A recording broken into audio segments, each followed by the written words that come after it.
Alright, so the 2024 college football regular season is now over, and many are wondering who is the worst Power 4 program. As you guys know, we recently went from the Power 5 to the Power 4, as the Pac-12 would end up dissolving.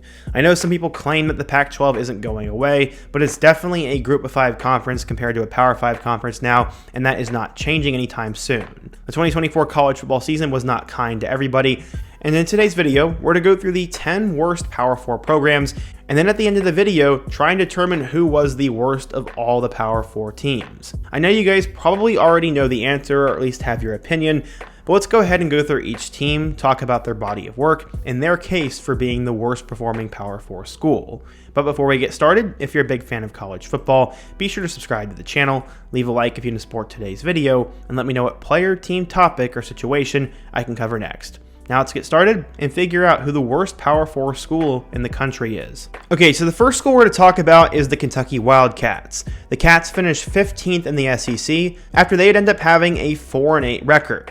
They probably don't really have that much of a claim at being the worst team in the Power 4, but they really didn't have a very good season.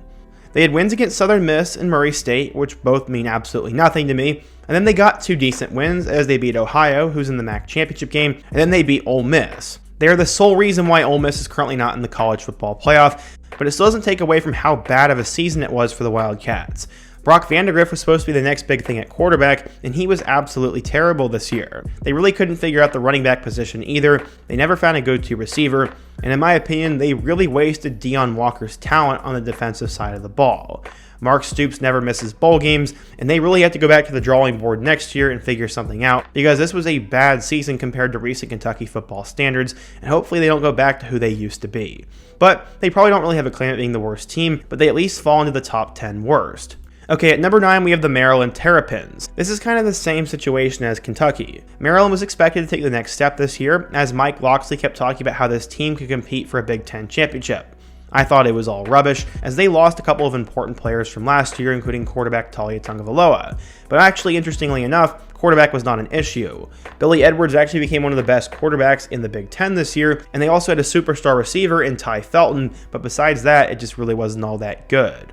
Their wins came against UConn, Villanova, Virginia, and USC, which honestly, in retrospect, I'm shocked they ended up beating the Trojans, but wins against Virginia, Villanova, and UConn don't really mean that much. Maryland kind of got blown out in most of the rest of their games, and they just really regressed this year. They ultimately finished 17th in the Big Ten, and just like Kentucky, they don't really have a claim at being the worst, but they're definitely in the top 10 worst. At number 8, we have the UCF Knights. This is another team who had a superstar player, but completely wasted his talent. RJ Harvey became one of the best running backs in college football, but that just didn't translate. After a 3-0 start, including a 1-point victory over TCU on the road, UCF would go into freefall mode. They got blown out by Colorado, and then lost close games to Iowa State and BYU.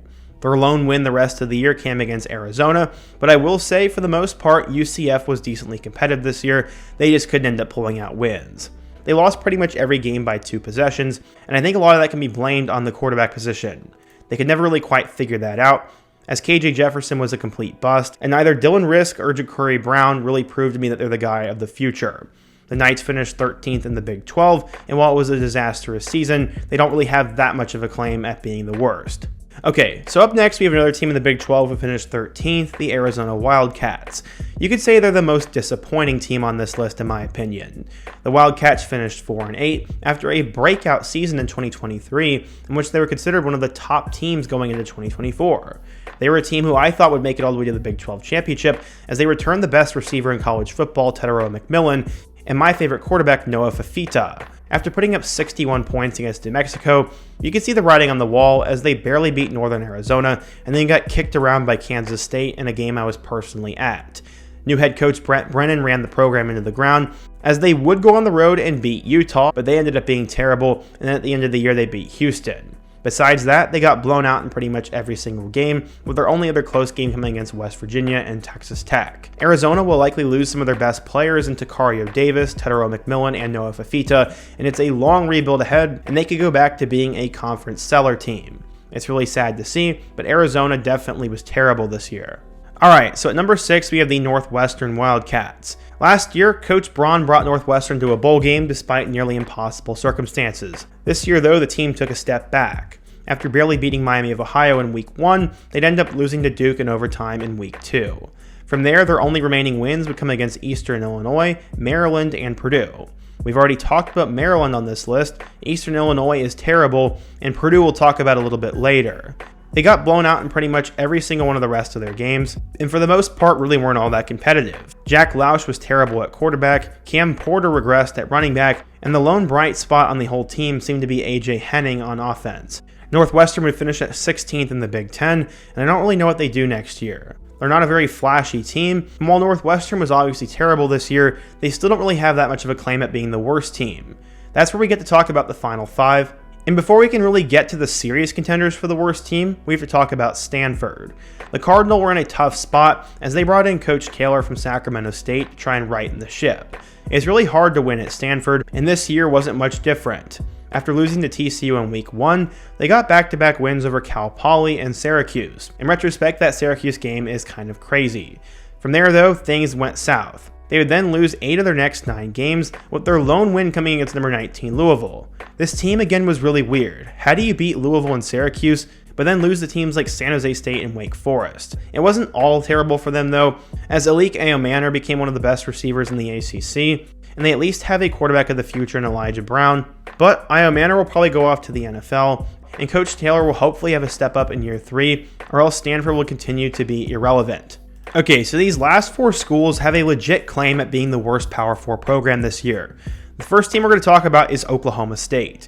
Going into the year, they returned Alan Bowman and Ollie Gordon, 2 of the best players in the Big 12 supposedly. Gordon's talent was completely wasted this past season, as despite getting off to a 3-0 start, Oklahoma State was absolutely awful.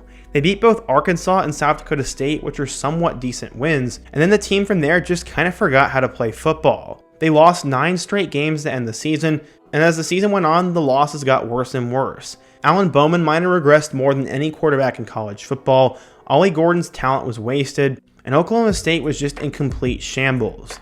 Yes, they won those 3 early games, but honestly, they have an argument at being the worst team in college football if you just go based on the last 9 games of the season. Mike Gundy really has to figure things out next year. There's a chance that he could be on the hot seat, and the beloved coach may be out of a job here soon. Okay, so going over to the SEC, many expected Mississippi State to be terrible this year, and that's exactly what they were. 1, it's hard to win at Mississippi State, and 2, the last couple of years have made things challenging. They sadly lost Coach Leach, and they've had a lot of pieces to pick up since then.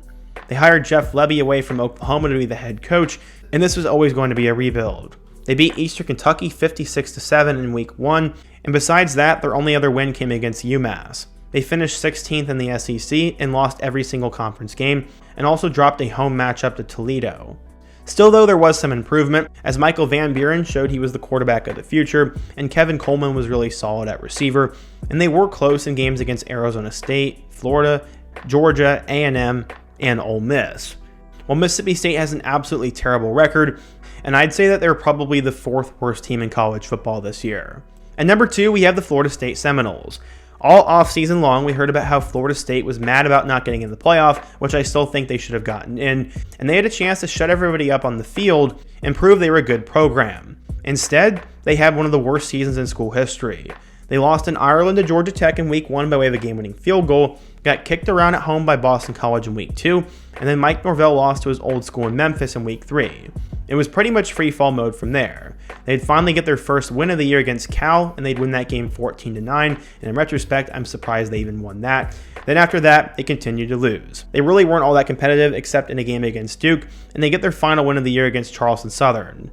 DJU was a disaster at quarterback, the running back room was abysmal, they couldn't put up any yards or any points, and Norvell pretty much is going to start over in 2025, hope to keep around some of the promising young guys, bring in a new staff, and probably reload in the portal.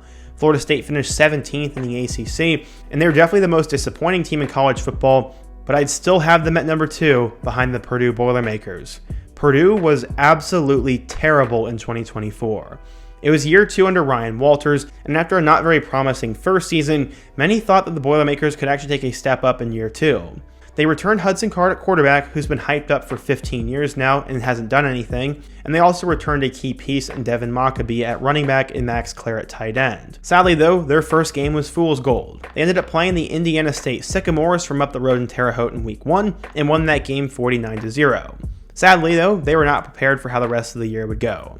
They get kicked around by number 18 Notre Dame 66-7 at home, suffering the worst home loss in school history, before then proceeding to get blown out in 3 straight games to Oregon State, Nebraska, and Wisconsin. They decide to throw in Ryan Brown at quarterback, and he almost had a crazy comeback and almost led them to a win over number 23 Illinois, but they'd end up losing 50-49. From there, they'd have 2 more cracks at getting wins as they lose by 1 possession to both Northwestern and Michigan State. But besides that, they got shut out by Oregon, got shut out 66-0 by Indiana, and got killed by number 4 Penn State 49-10. Purdue was not even competitive in most of the games they played this year, and even if they won a couple of 1-possession games, they still would have gone 3-9 at best. Purdue's quarterback situation was terrible. Ryan Walters had no idea what he was doing. The team practically gave up. The fans gave up. And it was all punctuated by a 66-0 loss to their arch rival Indiana, who previously had the worst winning percentage in Power 5 college football history. They decided to fire Ryan Walters a couple days ago, and we'll have to see if they can pick up the pieces and get back to their winning ways like they had under Jeff Brom. I think it's going to be a long-term rebuild, as Purdue has a lot of problems with NIL. West Lafayette's not the most attractive campus in the world, and it's going to be hard to erase this bad losing stigma. That's why, in my opinion, Purdue is by far the worst Power 4 team in college football this year, and is probably the second worst team in college football behind Kent State. It's really sad to see, but what do you guys think? Who, in your opinion, was the worst Power 4 program in college football this year? Do you think any of these teams will get better next year? And what topic should I cover next? Be sure to let me know down below, leave a like if you support today's video, subscribe if you're new, and check out all my other videos on the end screen. Hope to see you guys again soon, but until next time, peace.